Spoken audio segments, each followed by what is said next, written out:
Jerks. Gotta tell you, I don't think we've ever had this much adversity. So, And oh, we're on. Look at that.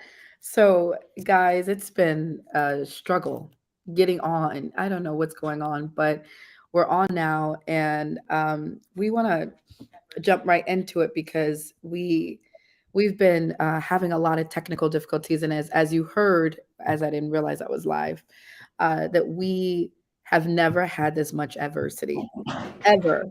So Christopher must have something to say because it's been such a challenge. But we were on for those that were watching us a few minutes ago at our normal scheduled time, which is 12:30.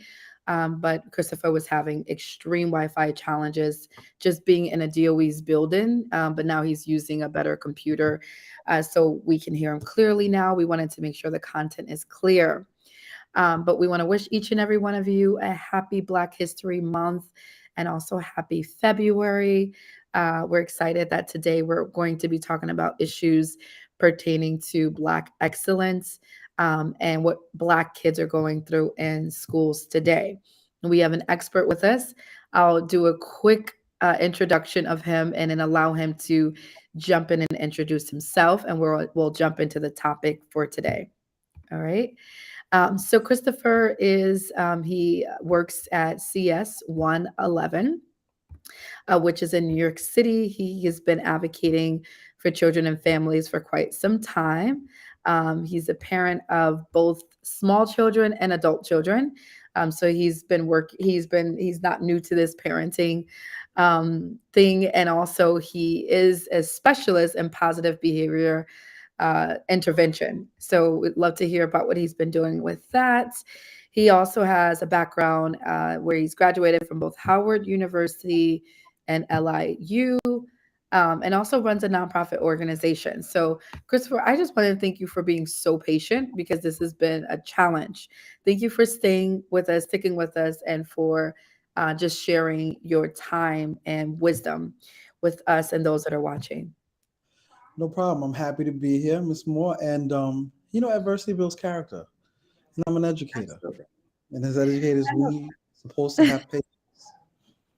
So Right, and you find a lesson in every experience and moment, and I love with, that. That's the lesson that we're without learning question. today. Yeah, and speaking of characters, Black History Month and blacks have endured so much, as we know, over the years, and continue to endure so much adversity, and this only builds character and resilience in us.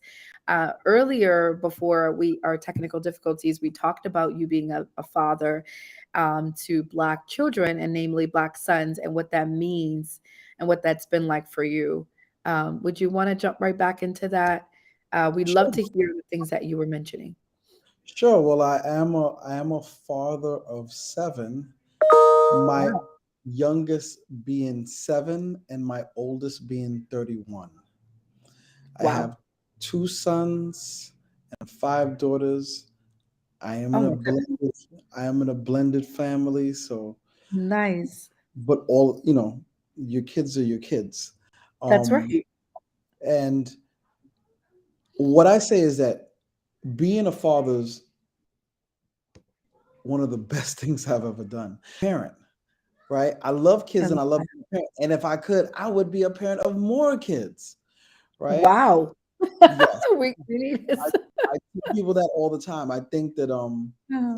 and particularly as a black male, some of the challenges that our black children are going to face, particularly black males are going to face growing up in America, are real, right? Mhm. And you need somebody to guide them, and you need somebody Absolutely. who has experience to guide them. And I like Mhm. to always say, no man is an island unto himself. That's right. You need somebody to help you be successful in life. And no Mhm. matter if you think you did it by yourself, you didn't. And nobody Mhm. else does, right? And the That's right. unique challenges of growing up black in America are very unique, right? And they do need somebody who has a lot of experience and love, commitment, and dedication to you to help support you through those challenges.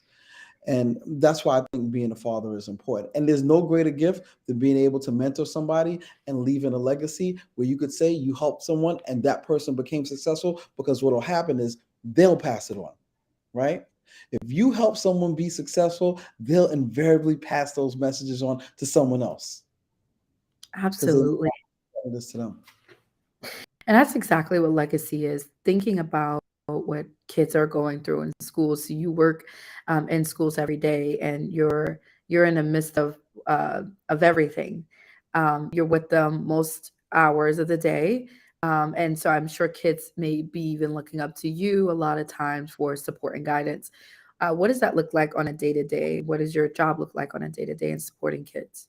So I work in Long Island City. So my school is located between Queensbridge, Harvard, and Ravenswood. Queensbridge, I think, is the largest project in America. In America at this present time, and there are some unique challenges, but the support doesn't look like what someone might think it looks like, right? Because when we say we're supporting kids, and you speak idealistically of supporting kids, it's supposed to look great with lollipops on the tree and sugar on top of the donuts. And that Mm, doesn't always look like that, right? mhm. Support sometimes can be hard and critical with a caring eye. And the student may not always think they're being supported because they may not necessarily think you're in their best interest, because it's not in their best interest at that present time. So Right. sometimes it does take checking in on the student and saying, hey, how's it going? How are you feeling? And making sure that you tell them, listen, I appreciate you. But sometimes it might be telling them to go to class and making sure that they're in class, and Mhm. follow up with their parent to make sure and let them parent know that they weren't in class today and they need to go to class, and then following up to make sure that they go to class the next day. And the kids don't like that. It doesn't mean that they're going to appreciate it all the time, but it doesn't mean it's not support and helping support them to be the very best individuals that they can be. Yeah, no, I love that because sometimes, of course, children and kids, they may not see support as what we're doing. They may see it as we're being hard on them, or they don't quite understand. But can you tell me more about what unique challenges you are noticing that Black children are facing in school environments like the one that you work in? Well, in terms of challenges, I mean, they're the basic challenges of needs, clothing, you know, Mm, food, those types of economics needs that may be not met adequately at home. So kids come into school in the morning and they're hungry, right? Um, or they haven't been able to, you know, wash the same clothes, right? The parents are going to the laundromat. So those are mhm, some unique challenges, right? Or maybe well, particularly in my neighborhood, maybe they're in a shelter system and the parents are moving around a lot. So that kind of lifestyle could be a little chaotic, because the parent may not, the student may not get adequate sleep. So they're coming in and they're tired, right?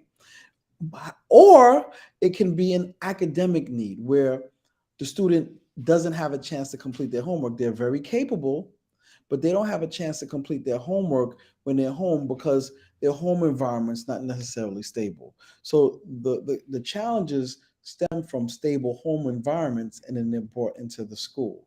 mhm, Or students have both parents who work and they really don't have anybody to love on them. After right. school is important because they may get that extra attention in after school through an enrichment program such as basketball or step or dance or robotics program or a chess club, where you're able to meet that kind of like secondary need, the love that they may not be getting at home, because either the parent doesn't know how to give love or the parent's not able to do that because they're busy supporting them at work. So those are some like unique challenges that I found that we face on a day-to-day basis. Yeah, it's so interesting when you were talking, it made me think about things from more of a structural standpoint.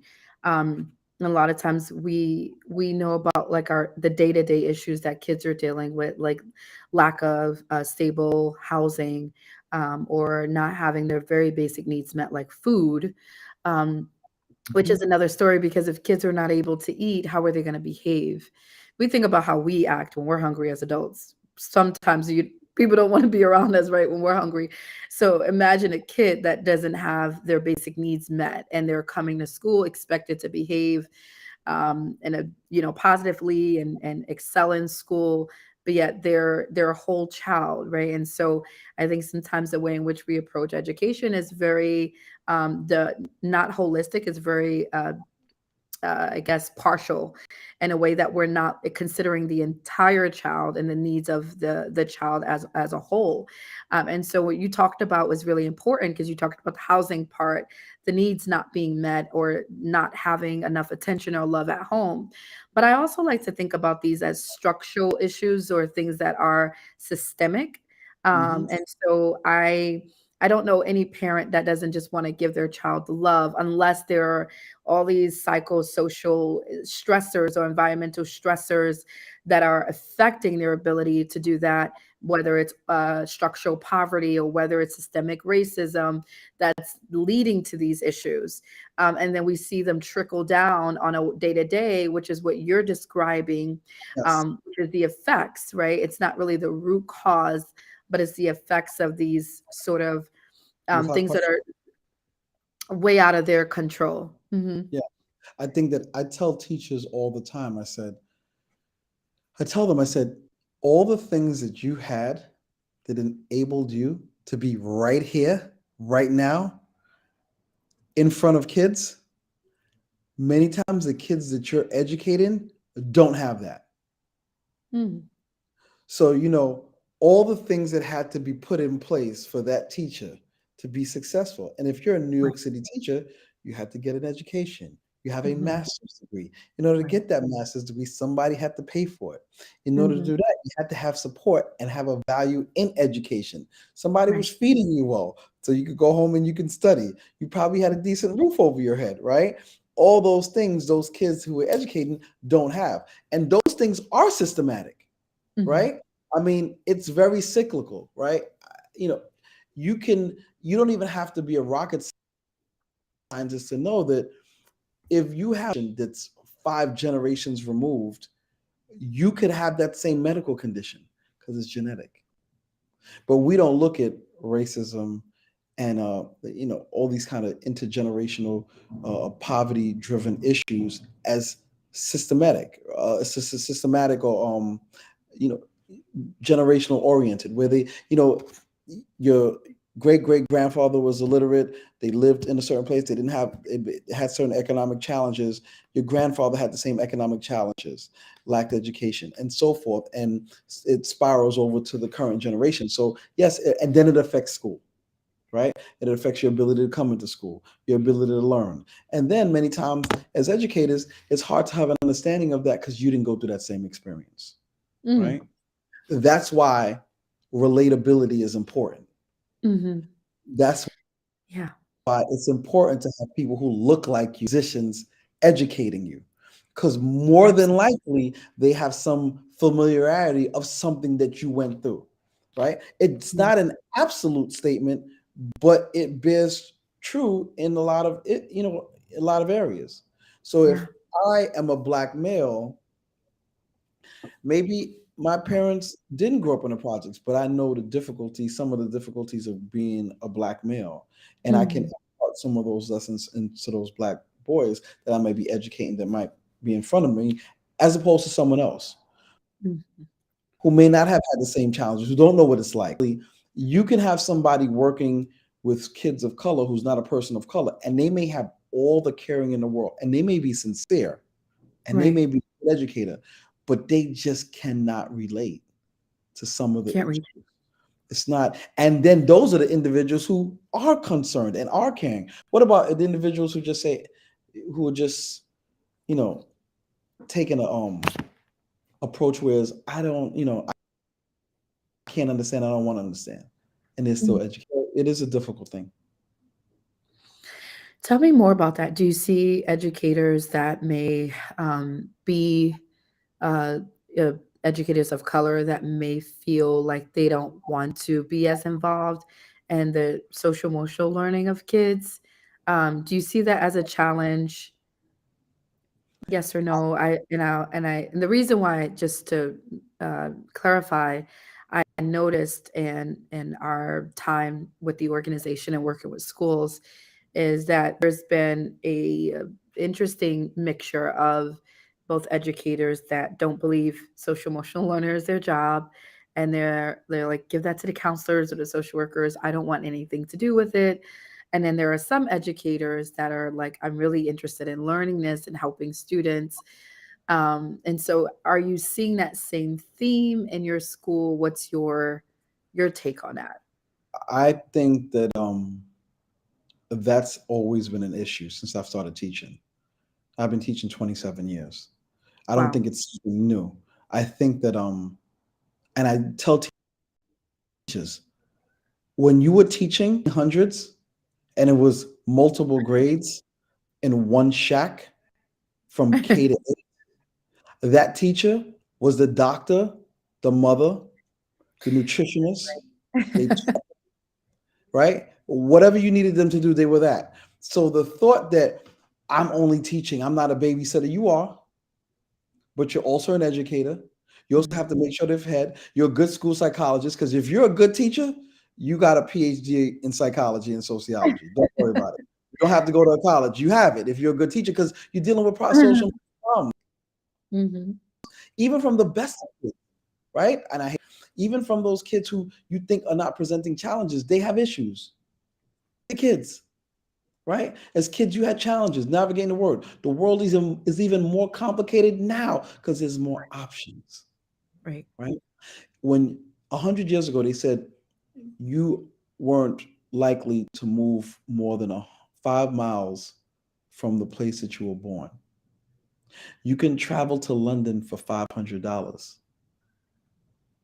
What airline So is that? listen, I went to Colombia for $300. It's possible. But point is, like, you can move around the world for Right. a relatively inexpensive amount. So the Right. idea that, you know, you can't travel and get, no, like, people, like, you are responsible for the individuals that you teach in every form or fashion, Right. right? Right. Like, and the idea that you think you're not is, I think, ridiculous.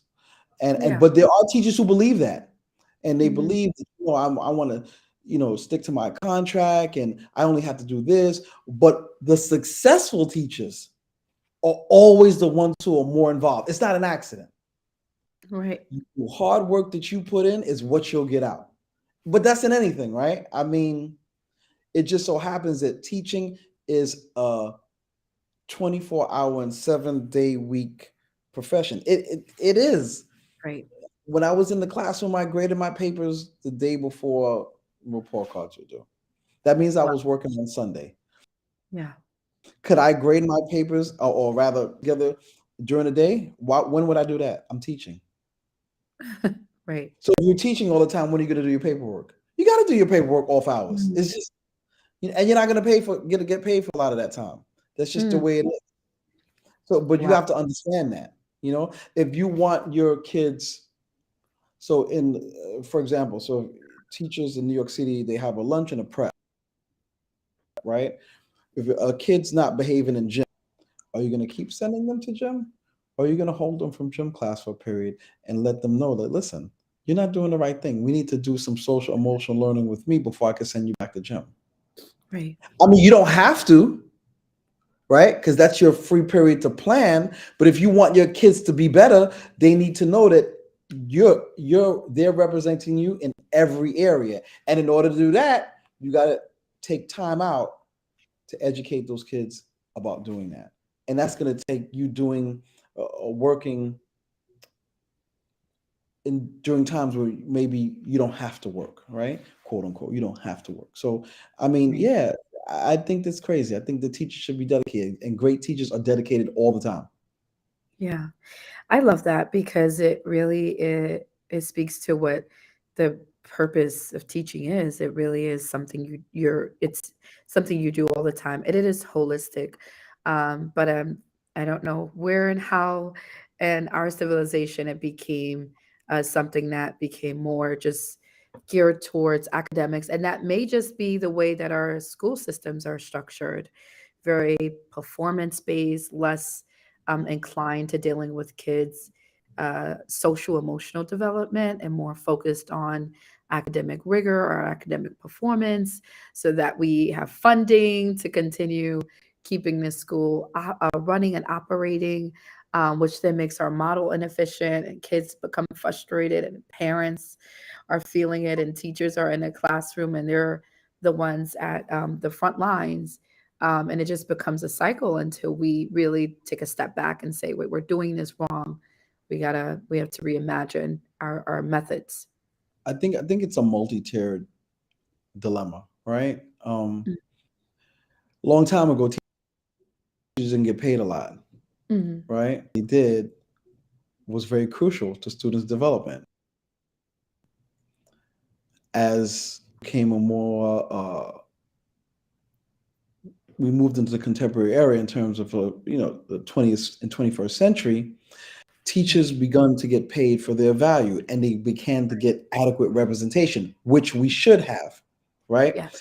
However, as you get representation, as you become more valued, Mm. the requirements of your work become a little bit more compartmentalized. Teachers Right. can do this. They should be doing this. They don't have to do that, right? And then you forget about the things that make teachers great, right?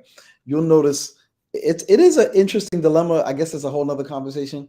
In the public school, in New York Right. City, in public schools, teachers are compensated fairly well, and Right. they have a union, which is a strong union. And when Right. teachers are doing things, or administrators are doing, teachers are doing things that administrators are making them do that they're not supposed to do, the union pushes back and says, we don't have to do this, right? Mm. In the charter schools, there's not any representation, right? Right. and Right. Ah, and then the I see where you're administrators going with that. tell the teachers whatever they want to do, and then the teachers become overworked, and then there's um retention rate is low Right. because it's hard because they're overworked. So, Right. I get it is a delicate balance. So, but I guess that's a whole nother conversation. But then with that, you know, I just think that at the end of the day, if you want to be good in anything, wherever you work, you have to put the time in. Absolutely. And then you have Absolutely. to understand the context of the individuals that you're working with, right? Right. Black children have a unique need based on the history of the people of this land. And if Yes. you understand that, then you'll have a little bit more empathy and a little bit more understanding of the task at hand. And Yes. make the necessary And what it judgments. takes. And what Absolutely. it well, Yeah.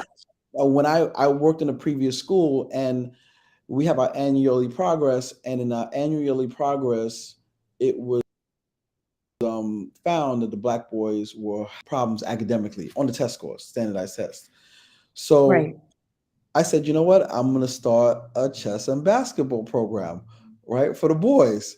Really, with the main purpose, yeah, I like basketball. That's my thing, and I love chess. Right. But the whole idea is to bring the scores up. They're with me more hours in a day. They're going to listen to me with more because they see me after school. So now when they see me in the hallway, they're more inclined to listen. Now, and if they're Right. in that class and they're in after school, that means I have them like 10 hours a day. So they're definitely going to listen. So when I'm Multiple getting, touch yes, points. so when I'm getting on their case, right, they're going to be more apt to listen. Hopefully, it'll improve their focus and hopefully, it'll raise their scores. It did happen. But Wow. that took an understanding of what was going on and the task at hand and what needed to be done. Right. I also think it took a cultural responsive or cultural I don't want to say responsible approach, but essentially yes, because a lot of times we use this one size fits all for all kids, and we obviously can't do that because every kid is different, but especially when you're looking at black kids, they may not respond the same way to certain interventions, right? So you might have to do something like basketball and chess to be able to reach them at the level that they're at, and to be able to engage them and bring those scores up where they need to, but also like that consistency, which is what you showed, being there every day, being that voice, role modeling for them, and then being willing to be available extended hours past school time to really support them. I think that is an incredible model, and I don't know if you document it, or you evaluated your program along the course of the way. But I think that's such a model that other schools can really implement, being able to say, okay, we have these Black boys that are not hitting the standards where they need to be. Okay, let me take these kids on and let me figure out how to reach them. We're gonna do some basketball and some chess and be able to take that intervention and transform their academics. Why can't we do that in DOE schools? Why can't I that be our norm?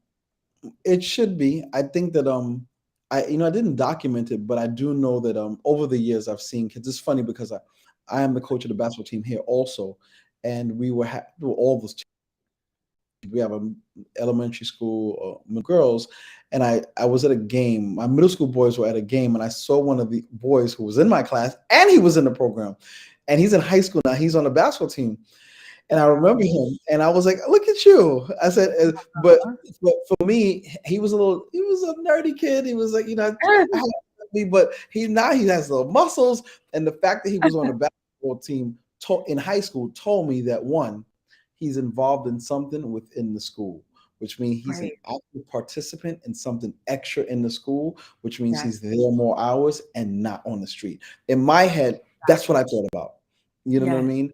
So, there's been many experiences like that I have had, you know, coming across students I've had along the way in various platforms, in my daily life in New York City. So I would say it was successful, and yeah, more schools should adopt that, right? And I think a lot of schools are trying to, with after school programs and having different Mhm. enrichment programs and after school. That was Right. just my small attempt to make a little difference with some of the students that I had in that school at that particular time. That's such a huge difference. It's commendable. And I do agree. This is why we need after school programs, why extended learning opportunities are really important for kids. Because like you mentioned, that time that they're spending after school in your program is the difference between them being on the street and them actually being in a place that's safe and learning and gaining concrete skills like character and competence and coping skills that they need, or decision making, healthy decision making skills that really help them in times of conflict. So I think it's really important that we're expanding these kind of programs throughout all of our schools. Of course, there's always the issue of resources. Do we have enough? Don't do we have?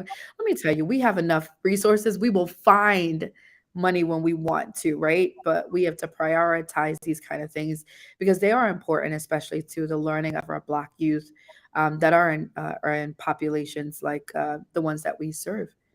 I believe it was a stat I read it a while ago. Our spending per student, I believe, factoring in inflation Mhm. is much less than our per spending per inmate in a facility. So we have it backwards. We can't Hmm. be spending more on the per person on the prison population than we spend on educating students. Because at the end of the day, education is the key. It doesn't matter what you think. Educating individuals and getting them to think coherently, and having rational thought, and restraining themselves and Right. exercising emotional and social control. That's the Yes. that's the Right. key. That That's if you key. do that, you won't see students, human beings, people having Right. erratic behaviors and going into the world not knowing Right. how have adequate coping mechanisms and committing heinous crimes or doing something Right. that is nefarious in the street, or having a mass shooting or something like that. It starts Absolutely. with education. You know, I love that you said that because it's so true and it sounds so simple, but yet it's effective and it works. In order to help kids develop self-control skills and not go out into the world and just do whatever they feel would be rational or impulsive and pull a trigger or stab someone because they got angry, they need to mhm. learn these foundational skills. And most of the time, of course, you learn that in the home. But when you are in a broken, dysfunctional home environment and a community plagued with violence and a school that only punishes kids, where are you going to learn those skills at? Right. And so you're dealing with all this stress, all this on top of each other. And then you go in and somebody says something about you and you got a knife and you stab them. Does it make it Hmm. right? Absolutely not. But we can actually avoid all of that if we actually provided opportunities to teach our kids self control, how to manage your emotions, how to understand what's going on in your body. What am I feeling right now? I'm feeling angry. So, because I feel angry, what do I do with these angry feelings? Sometimes they don't know. Well, They you don't. take that, maybe go for a walk or do something else or take a breath or breathe or whatever it is that works for you. But teaching them that is important so that they learn these skills and that we're not just punishing them and throwing them into prison. It's such a vicious cycle, and there's a way to avoid it and to prevent it from happening. And I think that I think all of that is great. And I think coupled with that, then we need to hold individuals accountable. Like Absolutely. we need to hold parents accountable. Like we Right. have a lack of accountability problem Mm, right now in society. I don't know why. I don't know yeah. how it came about, but we're not holding people accountable enough for raising their children. And Mm, teachers say all the time, parents, and I always tell them we can't do anything about the parents. right. You have to educate that child when they come through your door and do the best to make that child the best possible person they can be. With Right. that said, parents do have a big responsibility, you know, Right. and and the thing is, we're not holding them accountable enough, whether they have economic challenges or they Right. don't. They're Right. just not held accountable, right? If, Mhm. if you're in a economically challenged community, the kids are not coming to school. They have attendance issues. We have all sorts of things, avenues set up to get them to school. But at the end of the day, we need to hold parents accountable. If they're in a wealthy community, they don't want to see their kid get a bad grade that they deserved, right? Yeah. They're calling the principal saying, change my grade. So we Right. just have to, even if the grade was rightfully given. So we Right. just have an accountability problem, and we need to hold our adults accountable for our children because the children become adults. And if you're not held accountable as a child, you're not going to be able to take accountability as an adult. I think that so that's it. It's that cycle that we keep talking about, Yeah. right? It's that vicious cycle. So how do you learn accountability? By being accountable. But if you've never been accountable growing up because you never learned those skills, you become an adult and you're unaccountable, right? And then you're not able to teach it or show it. So it really is it's a shift in your thought process and a shift in your paradigm and your thinking. Hmm. And so a lot of it is influenced by culture. So there's Yes. a lot of undoing that needs to happen, but this is why we're talking about this in Black History Month. There are a lot of Black parents that are doing it. I'm one of them. I'm huge with making sure I'm involved, engaged in my daughter's education, that I know everything that's going on. I'm on top of things. I'm working in collaboration with the teachers, and there's so many more like me. There's you're doing it not just for your own kids, but for other children. And so in the theme of Black excellence, there are parents that are doing it in an excellent way, and that's showing that Black Yes. excellence. But there are some that's challenged and that had not necessarily maybe had the same opportunities and maybe challenged in those areas. I think it's our job to be accountable, to be able to come back and to educate them. And not And everyone may listen. Some of them may like, okay, I ain't trying to hear you, but we may win some of them over. it's funny because and that it's cyclical. I guess that's the theme of the show, right? It's one big Right. cycle. If we as educators expose the kids, they're gonna be able to identify what Black excellence is. So even Absolutely. if those parents are not responsible, they may identify what Black excellence is and say, you know what, I want that. Right. And Yes. then they'll strive for that. I Then love once they have focused their energies on striving for excellence, there's nothing that you can say to a child they're gonna turn away. They're gonna be like, oh, no, no, no. I right. saw that, I want it. I'm gonna do what I Absolutely. can with that. Right. And that's exactly so. And we'll end on this 'cause I know we're a few minutes over, but That's exactly what we believe is where our strength lies, right? We often talk about the trauma, which is important, the intergenerational trauma that we've sustained Hmm. across generations. But what we fail to talk about is prior to slavery and all these things that happened, we there were some amazing and still are. Um, just some amazing things about our culture that we've lost along the way, and we want to restore that. We want kids to identify that and connect with that and know that that is in your DNA, and you are more than capable of reaching into yourself, learning and finding those things about you, and demonstrating it to the world around you. But a lot of times we're telling kids, you're bad, you are the lowest, you're never going to make it. Black kids don't make it. Black kids are this. But what have we told kids that in your DNA, you were meant to succeed, you were meant to thrive? In your DNA are entrepreneurs and billionaires and people that are leaders naturally. If we started changing the narrative, I think we'd see such different results and outcomes in our kids. I am all about changing the narrative. That right there, that is a thing that we need to do and consistently do all the time. I in my job, I'm in a shirt and tie every day, shirt and tie jacket every day. And there are teachers who come to school and they're not dressed like that, right? Mhm. And I view it as I'm a black male. There are other black males looking at me, young black boys looking at me. They may never see anybody in a shirt and tie, but I'm going to wear one because they're going to know what somebody who is a professional individual should look like. Right. You know what I mean? So I do believe like we have to, and exposure is key, right? Mhm.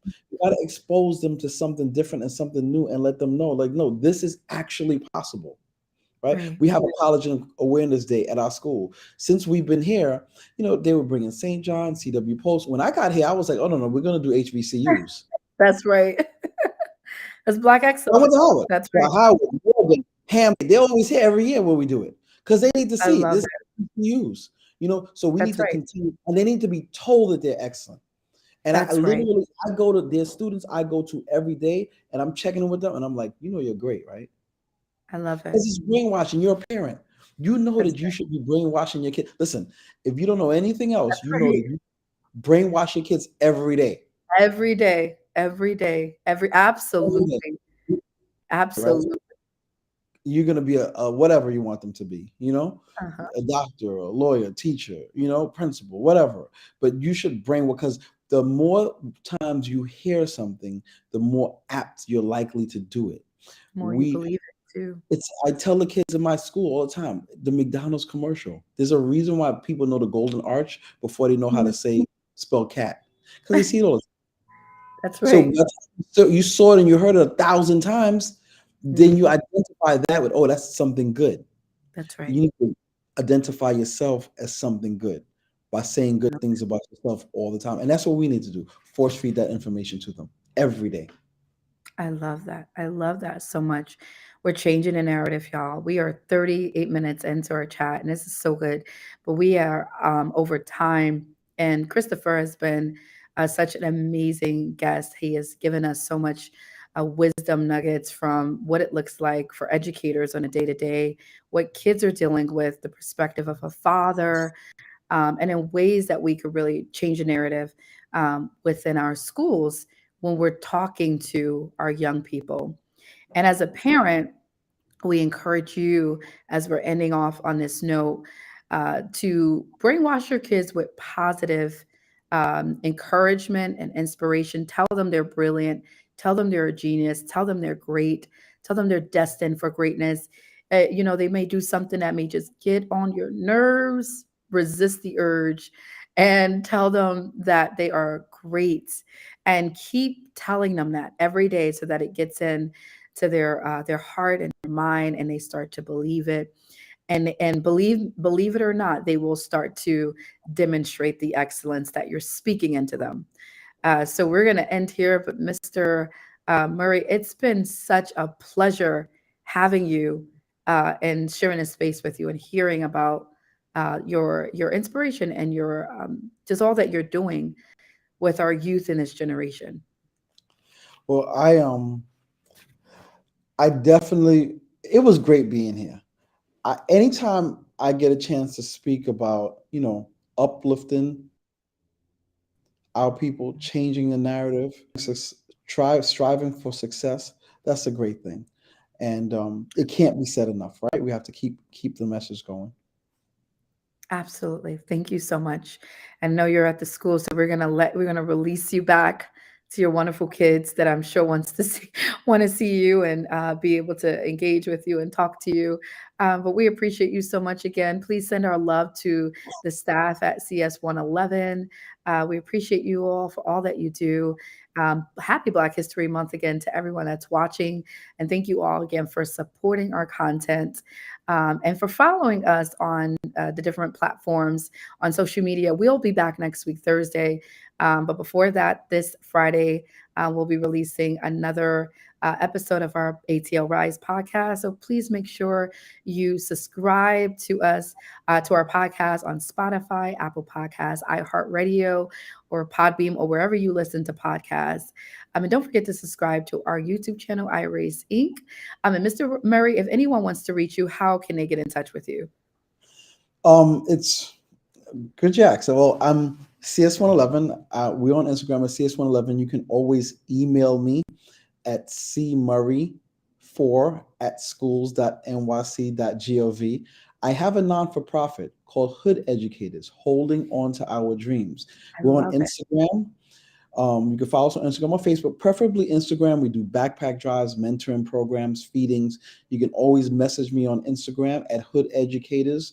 Um, I also I started an entrepreneurial lemonade business with my kids, just something we did during COVID and Nice. it kind of took off. It's called Murray's Lemonade. You can follow I us love online, murrayslemonade.com, or we're on Instagram at Murray's Lemonade. And those are the venues that you can follow me at. Oh, School 111. We're in Long Island City. We're called the Jewel of Long Island City. And you can step into it. our main office and just ask for me. I love it. Amazing. He does it all. So Murray's Lemonade or Hood Education, you can follow Hood on educators. Hood educators. educators Mhm. on Instagram. I love that. I love it. It's so catchy. Follow him, check him out, and support his work. He's doing great things for Black males, and it's Black History Month, so make sure you are supporting Black businesses. If you don't support it any other month, support it in February. So that is where you can reach Mr. Murray. That is his email address. Feel free to reach out to him if you want some tips on how to engage with your kids or how to parent or just want to talk to him about some advice. I'm sure he'll be up to listening. Of course. So we appreciate all of you again for tuning in and for subscribing and following our content. We wish you a wonderful and safe weekend. Again, happy Black History Month, and we'll see you again next week. Stay tuned. Thank you all. Take care.